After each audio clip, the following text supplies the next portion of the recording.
Welcome to the Calls of Farms podcast. This is Sophie, along with my husband, Tim. Hello. And today we are popping in at 11:11 p.m.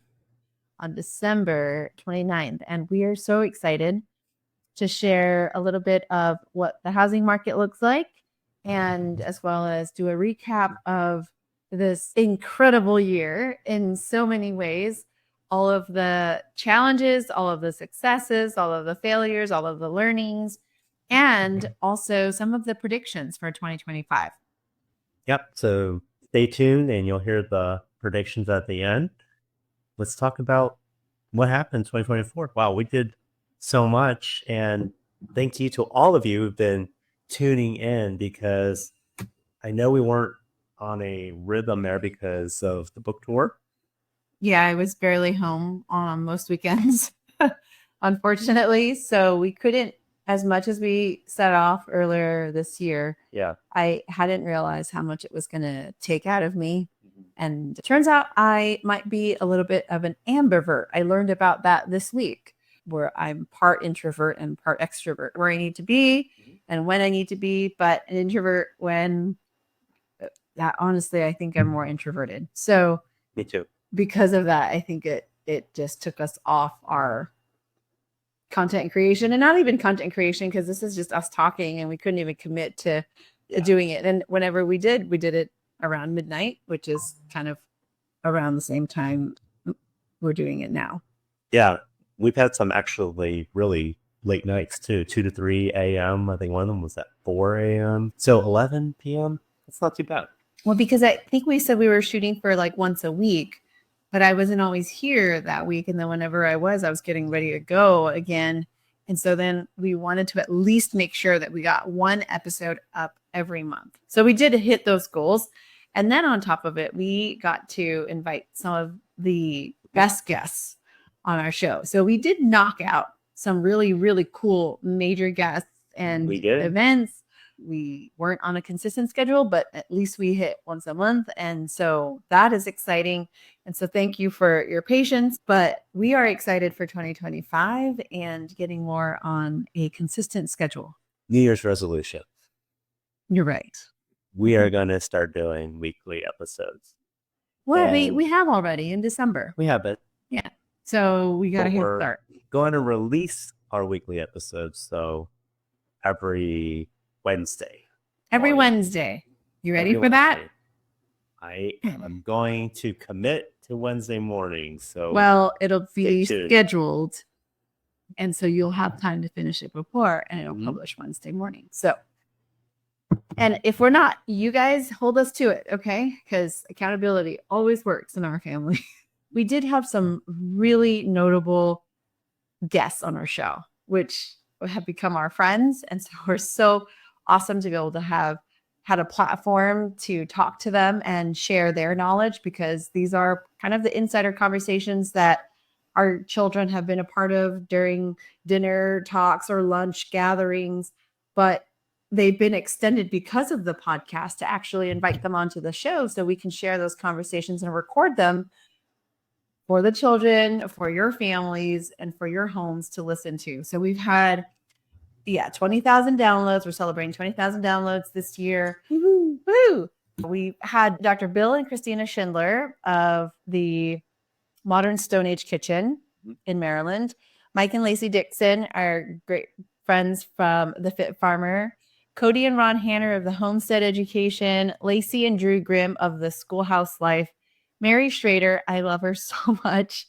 Carson Ripstein from Redmond, so awesome. Chef James Berry, one of our good friends. Again, Adam and Leslie Martin of Be Kept, love them. Robin Jackson, so cool. I followed her on Instagram for a while, and so it's great to meet her and to have her on a show.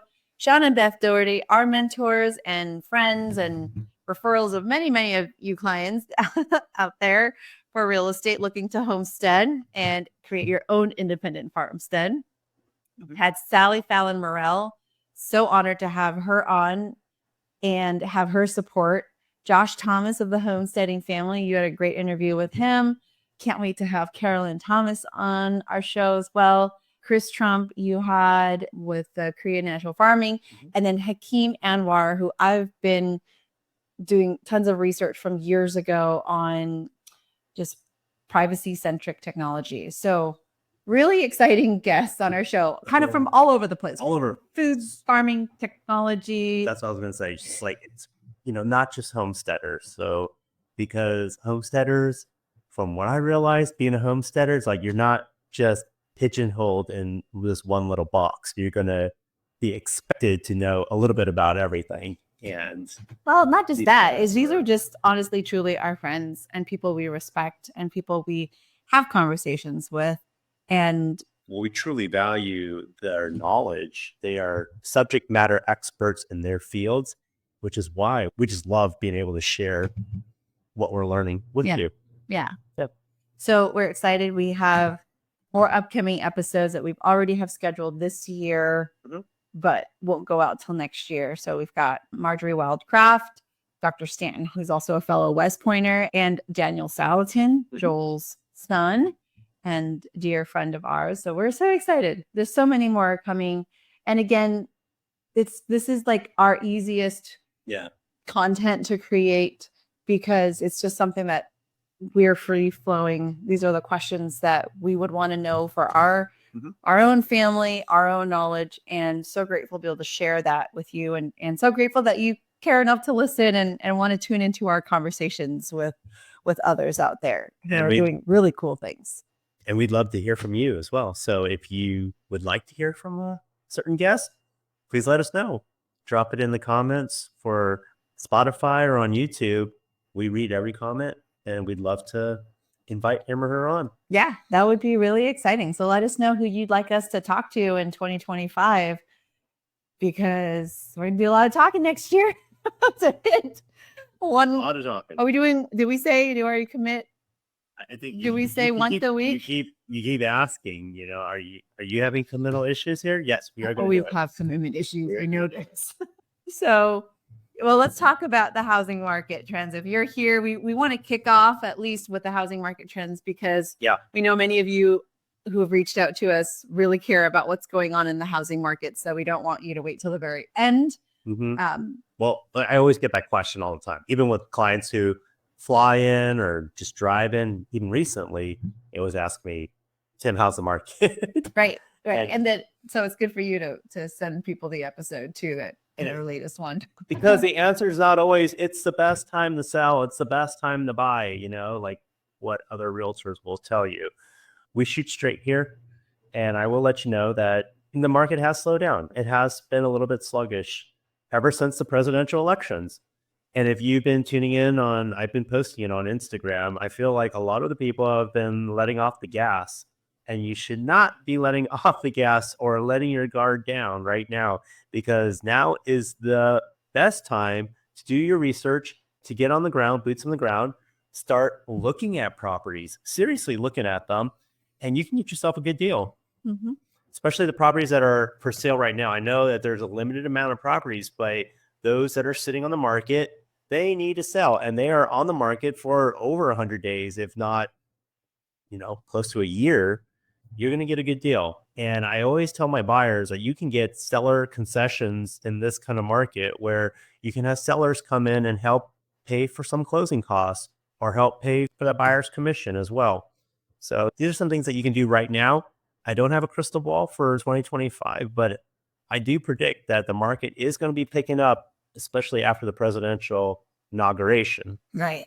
I think that what we've been seeing from the presidential elections is people are feeling that they can, well, it's kind of split a camp, because the last few conversations that we've had, or you've had on the phone, has been more of the, I'm waiting too long. And if I wait any longer, it's going to be out of the realm of possibilities for me. So you do have people who are just waiting, but then you have serious folks who are like, I don't think this is going to get better regardless of, if there's an administration change. And so I know that we need to jump on it now before it gets even more challenging for next year, whether it be for economical reasons or more competition out there. Everyone, from what we're seeing, especially in the month of January, I think it also slowed.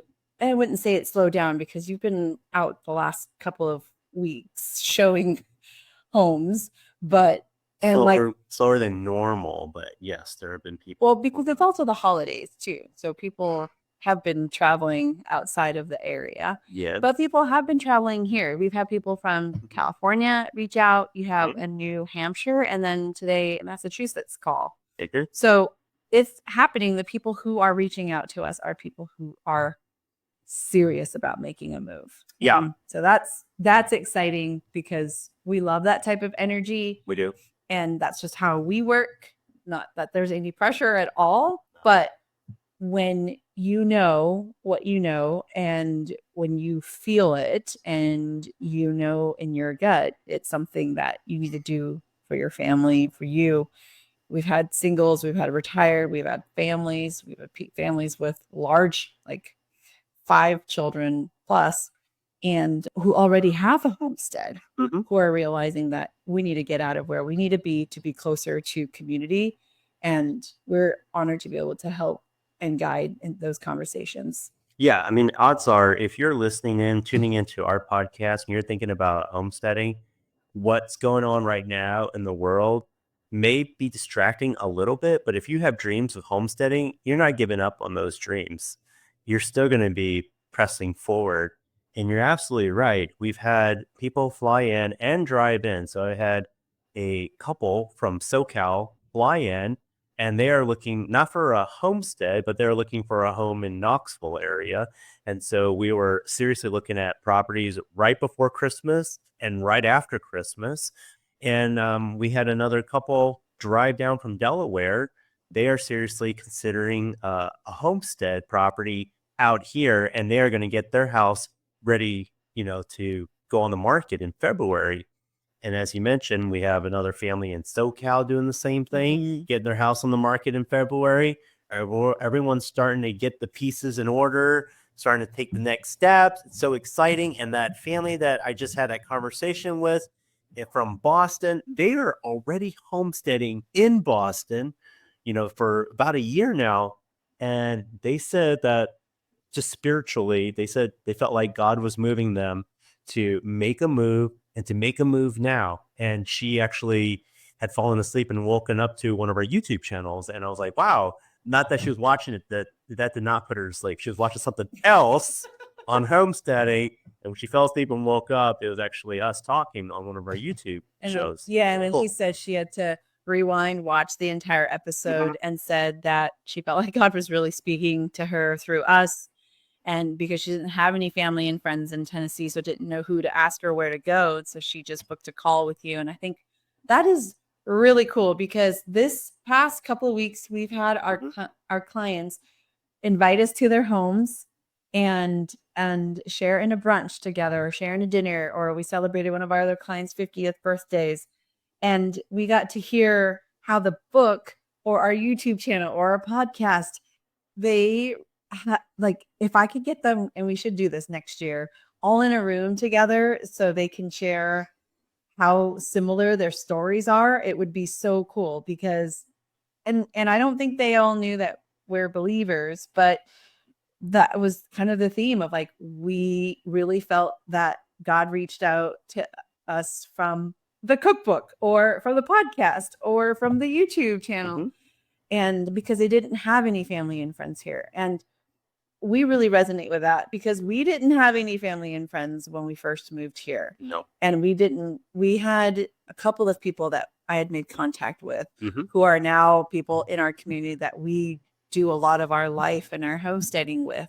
But how cool is that? That, one person or 2 people or a book or a YouTube channel or a silly podcast, like, can actually get people to make a move, sell their home, physically move across the country and start this life that they've been wanting to do but didn't know how to. So it's just like how we're being used to get the right people to move to exactly where they need to be. It's an honor. And it's really humbling if God is using us as messengers.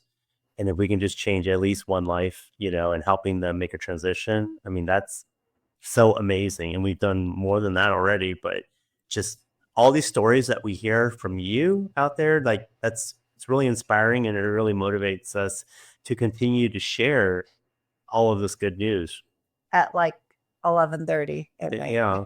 on a Sunday. It motivates me to go, like today, I was just driving in the woods too, like just showing properties. I mean, just really wanting to help and answer a lot of questions too for people who are at different stages in their journey, homestead journey, because now I'm actually getting a lot of calls too, like before, but I'm also getting people who are calling that are 6 to 12 months out. They're doing their research, they're doing their homework. They want to do it the right way. They want to save and not make costly and timely mistakes. So they're doing their due diligence right now, and kudos to them. That's great. It's really smart, really wise. But yeah, so that's the housing market. Okay, so any predictions for 2025? Because I've got mine, so I'll let you go first. Yeah, we didn't discuss this ahead of time either. So I do predict that 2025, I really feel like everyone is sitting back right now, kicking back, eating popcorn, and watching. No matter what side of the camp you're on, just waiting for the presidential inauguration because of all those events that led up to it, the elections, and all this hoopla. Both camps want to see what actually happens. And then after the president, President Trump, goes into the office, then you know what? It's going to be business as usual. People are going to start stepping on the gas again and resuming their goals of homesteading. Or even if you're not thinking about homesteading, people are going to be making that move. And Knoxville, I give you an example. Knoxville has been blowing up in terms of real estate. I'd also would say Johnson City too has been growing as well. And so if you're looking to even invest in properties, please reach out to me because I have people who are looking to invest properties, whether it's for short-term rentals or they want to do long-term rentals, for their children, when they go to college. Then reach out to me because I can give you some tips and tricks, some ideas, some neighborhoods to look at. But if you're looking to homestead, regardless of the size of the homestead, please reach out to me too, because I'll help you out and answer those questions that you may have. But I really feel, and my prediction is that things are going to go in full swing in 2025. I don't know the exact date and time or anything, but it's going to start going in full motion. It's not going to be as it has been where it's kind of stalled out a little bit. And people who wanted to make that move, sellers are going to be putting their properties on the market. We've had some people downsize already. And so more properties are going to go on the market. And that's going to entice buyers too, because some of these properties are going to be gorgeous. They're going to have natural springs and whatnot, and great food and orchards and fruit trees on these properties. So they're going to be turnkey. That's my prediction. So you think a lot of people are going to be downsizing, or I think people will be gotten their 4th or 5th year of trying to homestead and burning out? I think that people will be downsizing that have large amounts of land, that have farms, that are older and aging, and their children don't want to take care of it. And you're still going to have people leaving crazy states like California. And I can say that because we're Californians, because they're still passing ridiculous laws and people are still going to be making the move out. So we're still going to have a huge migration to here in our part of the world. And people are going to still want to grow food. Now, whether or not they want hundreds of acres to have cattle, I don't know if that's going to be a huge demand, but people are still going to want their own slice of heaven so that they can have a small garden and grow their own food. Okay. Yeah. That's not a bad prediction. I mean, especially in light of what's going on with one of our real milk farms in California that was approved, and now it's become a political issue. Like we kind of suspected things would in that general direction, but raw milk farms from California has been under scrutiny and has not been able to sell their milk in any of their stores for an entire month now due to bird flu. So things to think about and things to figure out how that could, and those conversations, especially when you think about what's going on with the UK farmers knowing what could be coming down the pipe, it becomes more imperative to make your move now, to have a place where you can grow your own food within a community that's also as caring and nurturing and understands the value of community as well.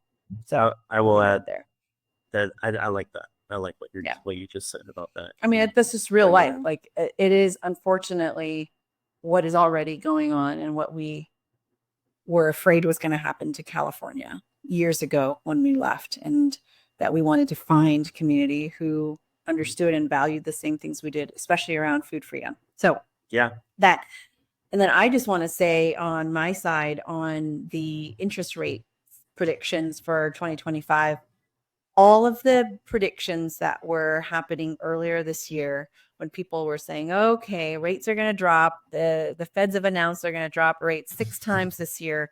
Every single time that they dropped it, the interest rates actually bumped up. And the reason being is because the interest rates are actually, mortgage interest rates are actually based off of the 10-year treasury bond. And so because of that, and I've talked about this in the past too, it's independent of what the feds do and what they announce.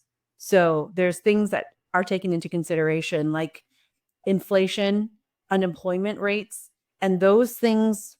I feel like the country is teetering on the knife's edge where we unfortunately can swing either way. And so for me, it's just more imperative, like especially with the call that you had today where the woman said, I just don't see this getting any better in the next couple of years. So I don't want to be doom and gloom, but I have seen, and I've had many calls where people have said, okay, I'm ready to refinance. I'm ready to purchase now because the Fed's just announced a quarter or 25 basis point cut. Well, when you look at how that reflects on the mortgage interest rates, those rates never truly went down and didn't stay down. So the Feds also announced that instead of doing 6 this last year, they went down to 3. And then they said that they're going to do 3 next year. But now they said it'll be just down to 1 interest rate cut next year. So I don't want to say that, you know, at the end of the day, you can't put your trust in, at least for our family, any of the systems. But the one thing that you can do is position yourself well for yourself, your family, and those around you, and find the community and get closer to the proximity of where you want to be around the people who are doing the things and value the same things that you do. I cannot emphasize that more. So irregardless of who's in office or which party is in office or whatever happens overseas, whoever is indicted, like any of that stuff doesn't affect your everyday access to your food, your lifestyle, and the things that you want for you and your family. So I do want to add one more thing too, is that I speak with a lot of people who call in and tell me about their situations. And a lot of them got into homesteading and they moved to a state in a location where they thought that was going to be there forever. I have got a family in Florida, a family in Texas, and another one in California. And they thought that where they were at was going to be good. And they invested time and money into the place, into their location. But the larger cities started growing closer and closer to their location. I'm sorry, it wasn't California. That's Delaware one. And so, well, we're the California one because we actually did put our money and built out a homestead out there, and then it started creeping in already. I share this because they see that in the nearby communities, they're starting to see like housing development come up, subdivisions. And so what they thought that they had buffer, they no longer have that buffer anymore. And so now they're starting to look more towards like Tennessee, for instance. But I wanted to add that for those who are thinking about selling And I told my clients this who are planning on selling like in February or March, because that's traditionally the better time to sell your property. You need to start looking at your next property right now. So, because one thing that is guaranteed, I would say 95% sure about this, is that the land is just going to get more expensive. So if you can get yourself into the next property right now, you're going to get a better deal right now. And so even if you have to sell, you can make an offer contingent on the sale of your property. So if you have a home or property in California or in Texas where you know that that property is going to sell and not sit for months on the market, where you have to pay double mortgage for, X amount of time, right? And you know that it's going to be selling because it's hot from where you're at right now. Hey, because face it, if there's a subdivision coming in your neighborhood, that actually increases the value of your property. I know you don't like it, but it increases the value of your property and you'll be able to sell it. You need to look at that next property and make an offer contingent on the sale of your property right now, because the way that the market is right now is perfect for making that kind of offer. And so don't just like, you know what, I need to wait until February, March, sell my property, use my cash so I have no debt, and then just plop it in and there you go. Because what are the odds that the perfect property is going to be right there when you have your cash? And I don't know what it's going to look like come January and February. Are we going to be having more bid wars at that point? Are the property prices going to start surging and you're going to start paying more for that property than you would have right now? We don't know, but I would seriously like recommend that if you are even interested in looking at property, and it doesn't have to be a homestead, if you're looking to make that next move and you want to go out to Tennessee, you need to start doing it right now. You need to start looking at these properties right now because prices will be going up. Mm-hmm. So that's what I'm saying. That's just the trend since, since we've been here, since we moved here, I was like, I wish we bought the property like 2 years ago, 5 years ago, the same thing in California too. Yeah. So it's from when we were kids. So like in the 80s, we were never going to see those prices again. Yeah, you're not. And I know everyone gets caught up with crypto and everything, which that could be good too as well. But having tangible assets, having land, having property, that is something that has historically been shown to continue to increase in value. So if you have more questions on that, reach out to me. Yeah. Okay. Great. Well, that's our brief update and predictions for a brief update of 2024 and predictions for 2025. And we'll see. Let's go back to this podcast episode and see how well we did. We'll see. And we'll do another market update in January. So that's right. That'd be cool. And I know we've talked about it, but we haven't made an announcement yet. But we are going to be doing monthly webinars and we're going to rotate. So 1 month will be for real estate investors. So if you're looking to purchase real estate, say for short-term rental or long-term rental, we do work with a lot of investors. So we'll have a link to sign up for those. Those will probably be either once a quarter or bi-monthly, and once every 2 months. We'll be speaking to people who are wanting to invest in real estate. And then we'll have our homestead, and that will be kind of a webinar to understand how to purchase, what to look for, and then on the financial side, how to qualify for that. Same thing for investors. There's a lot of different loans for investors that you could get that makes it super easy for even beginner investors to acquire property through DSCR loans. So we can talk more about that. But this is something that we are committing to for this next year because I'm not going to be doing as much travel as I did this last year. So it's going to be fun. Yeah. It'll be in the evenings. So after work, and if you want to hop in and join us for our live webinars, we'll be doing that. And the topics will be rotated. It won't be the same every month, but we'll give you kind of tips and strategies as to how to purchase and what to look for in your homestead, and then what to look for and investment properties. And most importantly, we want to hear from you. So we want to be able to answer your questions. And it's another way for us to provide more value to you, and you get the both of us. Yeah.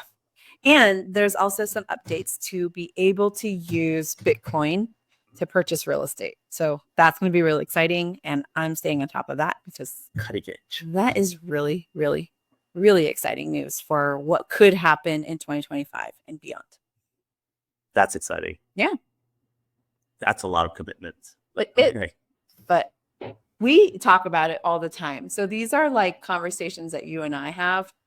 And we figure, why not hop on and have a quick little chat with anybody else who's interested in learning more. And if we can help you, what do you say? You always say creating a legacy for the children. Yep. And we believe real estate is an awesome avenue to be able to try it out. Yep, absolutely. You know? Yep. So okay. Wonderful. Stay tuned for more information and be sure to check out our website and sign up for our newsletter. Yep. Sounds good.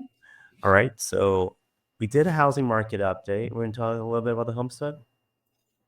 Okay, let's talk about the homestead. It has been intense. Homestead update. I literally have this like red light thing that I have on me because we've been taking advantage of a slight break through the holidays to really just push through the big move. We've been resting. We have not been resting. We've been doing the opposite of resting. Doing a lot of labor. And everything hurts. Everything hurts, especially when you're older now. Yeah, I have a TENS unit that's like right here within reach because I was just working. You gave me a massage earlier and I've got a red light that like. We're not going to compare ailments. We're not that old yet. But we pushed through. We did some really large equipment and bookcases, bookshelves, lots of books. But we wouldn't have been able to do it without the help of our community. Yeah, that is absolutely right. We have some really amazing friends who are willing to volunteer and donate their time to help us move. And it was hard for me to watch because I think it's hard for us to accept help. We're not people to ask for help. Yeah. So if we're asking for help, we really need help. Anybody else like that? Because I don't know. We talk about it and we love helping others. And sometimes it just is really hard for us to get help for things, but we're so grateful. And in this new house, we have been able to host a couple of game nights, which has been really exciting. And speak to the microphone. Yeah, we've been able to host several game nights, so it's been really exciting. I'm looking at our calendar over there to see what we've done, and we are dedicating our weekends to one day of rest and fully committing to that, and the other day to have fun, play hard. So we have also committed to weekend game nights, and we're rotating between houses, which will be great because I think it's as this year. Actually, it was looking through 2024 and some of my old texts and just realizing that I had a lot of fails on my part with people, sweet friends who were trying to make an attempt to get together more. And I hadn't realized that in my responses, it was, very brief because I didn't have a lot of time and I also hate texting, by the way. It's never been something I like to do. I love talking. I actually don't like talking, but if you you have better odds of getting me if you're going. It's hard to communicate there. It doesn't talk nor text. I love to text. I hate it. I don't like how about this? I don't like the phone. So I love face-to-face, one-on-ones. I crave the human energy that we get when we feed off of one another. Anyhow, my whole point was I dropped the ball on a lot of attempts from people who were trying to befriend me, and I am very methodical, and I Is it you're in your head? I'm in my head a lot. Here you are. or I move from task to task. And because I don't like being on the phone, and whenever, also just tip, like if you're writing me a long text, I'm intimidated to respond because I think that you expect a really long text from me. So then somehow it just falls by the wayside. And that is totally my fault. But it's just not my preferred form of communication. So that's where I fail. So anyhow, all that to say is that this year we're spending more time at home so that we can do all the things that we want to do. Like when Michelle was here and we were filming for the Pioneering Today Academy on short and long-term storage that's coming out this next couple months. Can't believe it's almost January already. But I realized that I only have a few cases of canned goods in there. And that is indicative of how busy this last year was. And then last year with Dad's declining health, we really didn't have time to harvest, much less preserve. So this year we were able to harvest, but not preserve. I just don't want to do any of, I don't want to feel like we're wasting food. And none of the food went to waste because we fed them to the animals. So that was okay. But we didn't grow food in the garden for the animals. We grew it because we want to be able to eat and get nourishment from it. So that is what I'm committed to this year. There have been so many people that I've met this year who say they do these things and they don't. And I see that their family life is more or less like struggling with it because they're so busy creating content. We got into homesteading so that we could grow our food, not to create content. And that is something that is still very true and will stay true because these are skills that I want us to be extremely proficient with, especially the children. And I want us to not have to go to the grocery store. I want our home to be able to create the grocery store that we have. So all that to say, we are committed to staying home. And because of that, we've committed to weekly game nights so that we can be home and have fun. It's like mandatory fun that you say. You like talking to yourself. I don't know. Yes, there's no problem to do that. No, we look forward to it. In fact, with the game nights, we're not doing video games. We're doing like board games and whatnot. And I can't believe that we've never even played Clue before. And so that's such an old game, but it's really fun. Teaching a lot of strategy really with cool. Other homeschooling families that also value strategy, and they also value strong family values and biblical values. And they also involve their entire family, multi-generational family, which we always find is a struggle because, we don't want to bring everybody, but we do want to bring everybody in our family. And so to have another family or families that also understand that and are cool with that is exciting because everybody gets to have fun. Nobody's left behind and at home. And I really like that. And also everyone's super competitive and super smart. So like, that's fun when you're losing to people who are really good. And they're also losing on areas that like we can play really hard and well on, like poker. Yeah. So what else? I know you said talk about the homestead and what's going on. So we did homestead. I mentioned. So it was really hard when we moved. Not that we chose when to move, but we had to move at that time. We had to get ready for winter, and winter came really quick because fall felt like 1 week out here in East Tennessee. And we went to like 15-degree weather and freezing weather. So being able to get water out to our livestock, to our cattle, when we didn't have the proper means to do it, we were carrying water out in buckets again for them. It was really hard to get fencing in place when we moved and relocated the livestock over here. That was a challenge. So not everything. And when you're looking, so I mentioned this because I want to tell, and I remind my clients that when you're looking for that homestead property, that perfect homestead property, you're not going to find one that's going to be a 10 out of 10 that has everything in place. The property that we moved to, we upgraded from 5 to 40 acres, but there are some things that we need to improve upon. And, and one thing was fencing. And that's something that I always harp on because of livestock for security as well. And so that's something that had to come in place right away. In addition to that, water, that's something that Joel and Daniel Salatin talks about, as water as being one of the key things when you're looking for a homestead property. And so we have to find a way to get water to our animals. And so those were the two things. The third thing that I had a challenge with was getting enough hay, because we mentioned this in the previous podcast, but tractor was broke down.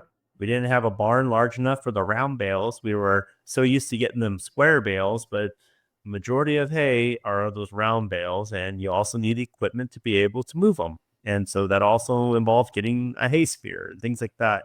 But by the time we got that, it was coming close to winter. And by that point, most people have already stocked up. So what is that? The ant and the grasshopper? Which one was it? The ant. Been stored? The grasshopper. Grasshopper didn't store any food. So at that point, I felt like the grasshopper, even though I can blame the fact that I didn't have the proper equipment ready throughout the year. But at the end of the day, it still falls on me. It's my responsibility to provide for my livestock, for my family. But again, with the power of community, we were able to get the hay that we need. And it was actually very nourishing hay, really good hay for our livestock. So these are challenges that we were faced, and we were able to overcome them at this time. And a lot of it was due to the fact of the power of community. And that's something that we always talk about. And I think almost every single podcast episode, we stress the importance of community. That is one of the main reasons why we even moved from California to Tennessee, was to have more like-minded individuals, people who are more giving, those who would be willing to help us out, and for us to be able to help them out as well. So that's something that we have found in East Tennessee. And that's why we're doubling down and staying out here. Yeah. So I think that's it on the homestead, other than I'm excited to, we've been probably a month out since Michelle has been here, and we've been able to keep everything to be an efficient kitchen. And this is while moving more things in and taking a look at food to rotate out of, because we weren't really doing that before.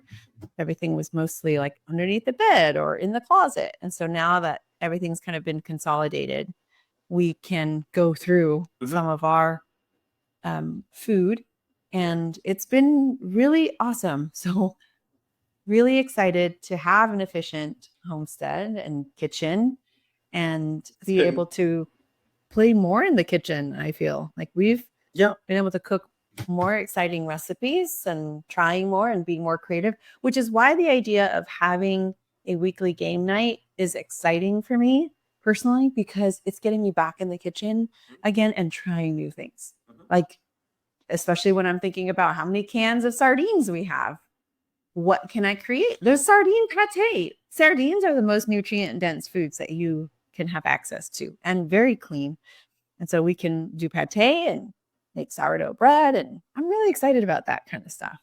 Like, how to be creative using what you have in your pantry, because we normally just cook like our normal food, but for some reason I become more inspired when I think that I'm cooking for others to enjoy.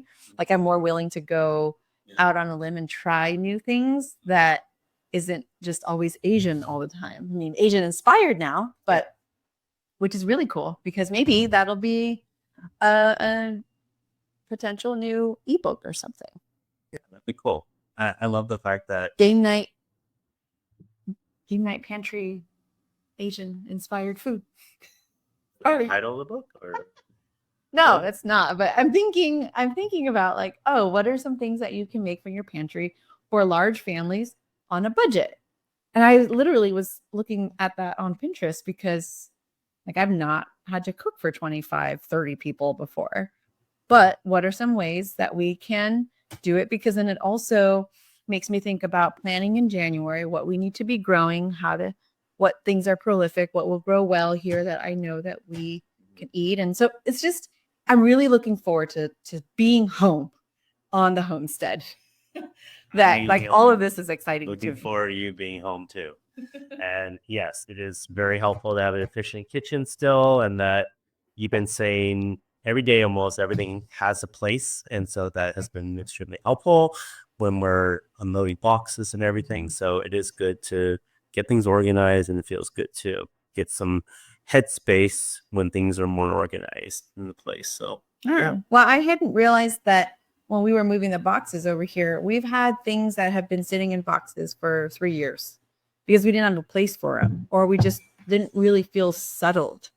And so now, since moving here, like everything out of boxes and needs to be looked at, whether we donate, we throw, or we keep, you know, and that makes me feel so much better because it's helping us declutter a lot of things.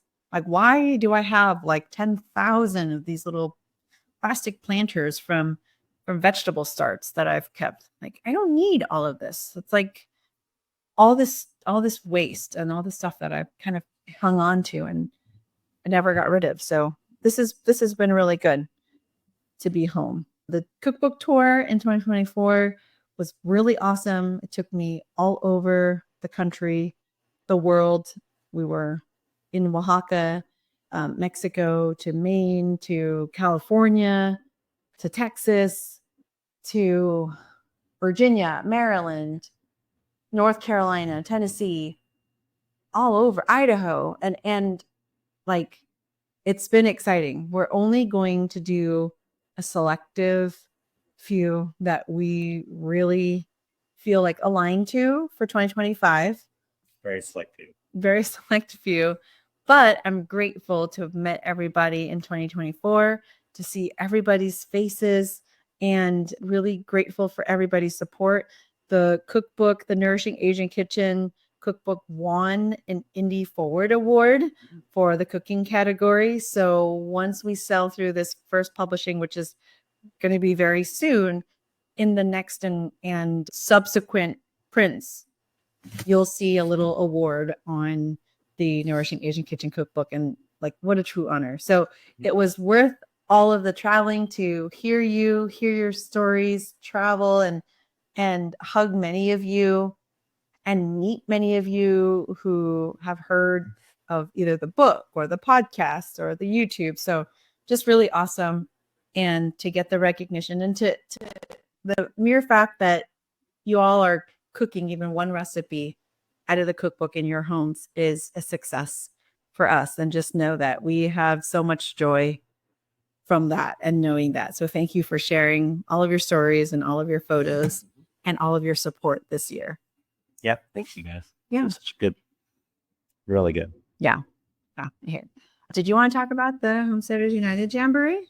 I do. Homesteaders United Jamboree. That was our first homestead conference get together that we put together. We put it together with a couple other families, but you and I were doing a lot of the behind the scenes from concept to creation, and it was a sprint because I think we had the talk like in the last December or January timeframe, and it was go time. The actual date was in October. August. Right? August. Oh my gosh. August. That's right. But we didn't start really talking about it till like March. So we literally put together this conference, this jamboree, within 6 months. And it was a huge hit. It was an intimate conference. So instead of like a large one with thousands of people where you don't get a chance to talk to anybody or even talk to the speakers, we wanted to do the exact opposite, where we had subject matter experts teaching their crafts, and you actually, or those who participate or came to this jamboree, could actually get hands-on experience where they could actually get to learn how to harvest a goat firsthand and actually get their hands on in there. Because if you're like me, I need to, kinesthetic learning, where I learn from muscle memory, like actually doing it, and I need to practice it. I can't just learn by watching it just on YouTube simply or reading a book, like the butchering book. Like I need to actually be there and have someone mentor me and have someone correct me to make sure I'm using the knife the right way, right? And so that was really helpful and really cool because we were able to get a small enough crowd where we were still very profitable with this jamboree, but still produce quality content where we had great workshops where everyone enjoyed and got to learn from beekeeping, harvesting animals to harvesting poultry, with Mike Fit Farmer. And it's like there were a lot of different workshops that we knew would be really big hits based on like seeing it from other homestead conferences and also from feedback from other people, who attend these conferences. And the feedback that we received was just overwhelming that yes, we want more of it. Thank you so much. Like the content was just top notch, like the quality of the content, right? The people who taught it, they really knew their craft. They weren't just anyways. It was a really good experience. We had it in a very picturesque setting. I don't know how it fared out, but it was just outside of Asheville before the hurricane and all, but it was a very nice setting. We'll talk about, seeing if we're going to do it again next year, but it was a huge success and Sophie and I had a good time doing it. I mean, it was very rewarding experience because we were also teaching, and if you're out there, that if you have to teach something, like you become really, really proficient in whatever it is that you're going to be teaching.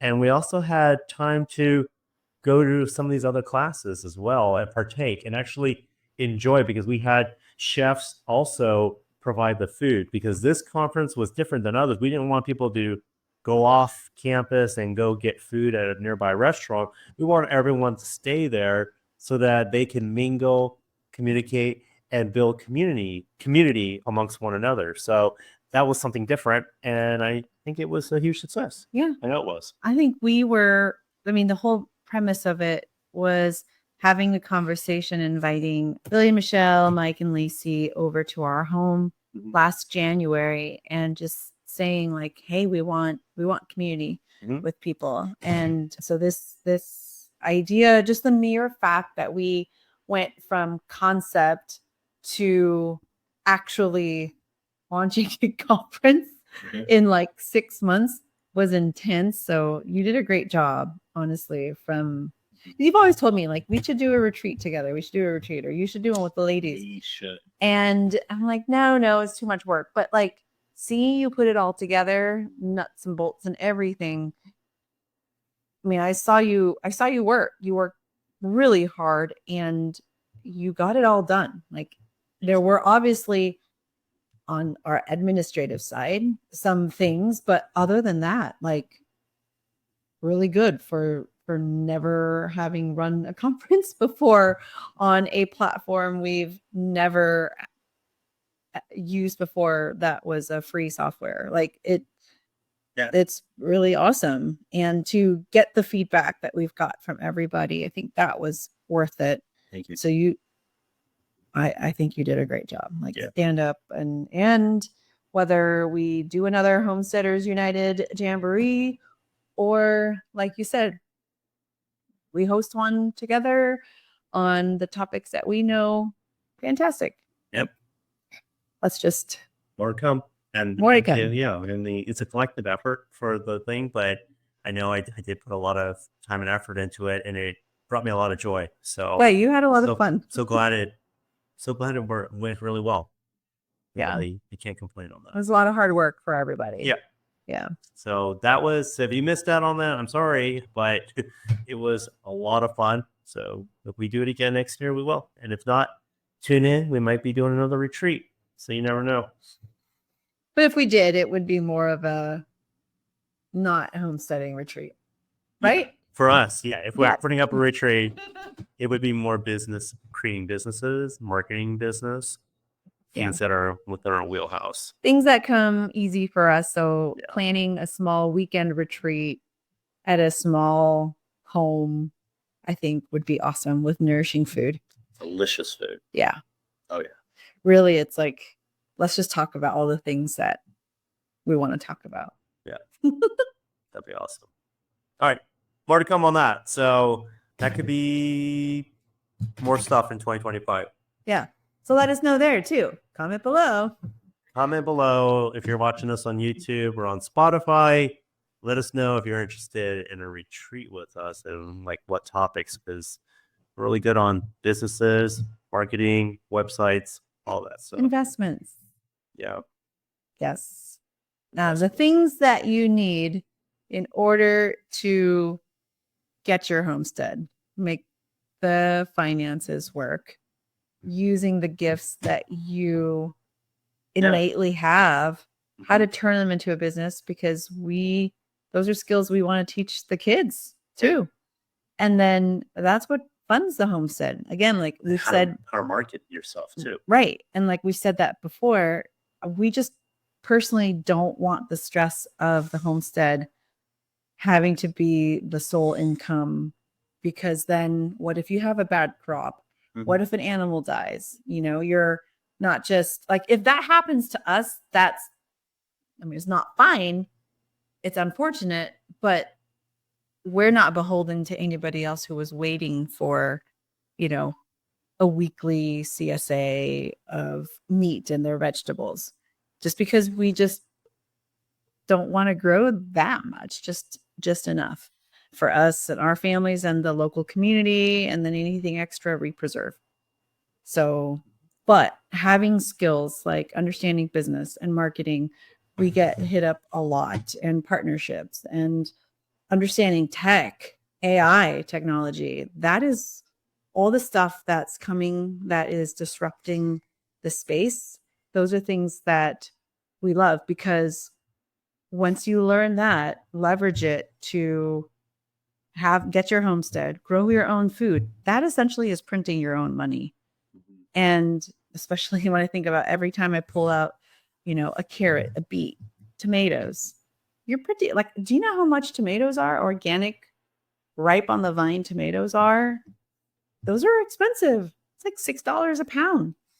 And so if you can grow that easily, you're printing money. You have that security, the food security, so you can do other things. You don't have to be beholden to just the one thing. So all that to say, those are things that we're passionate about.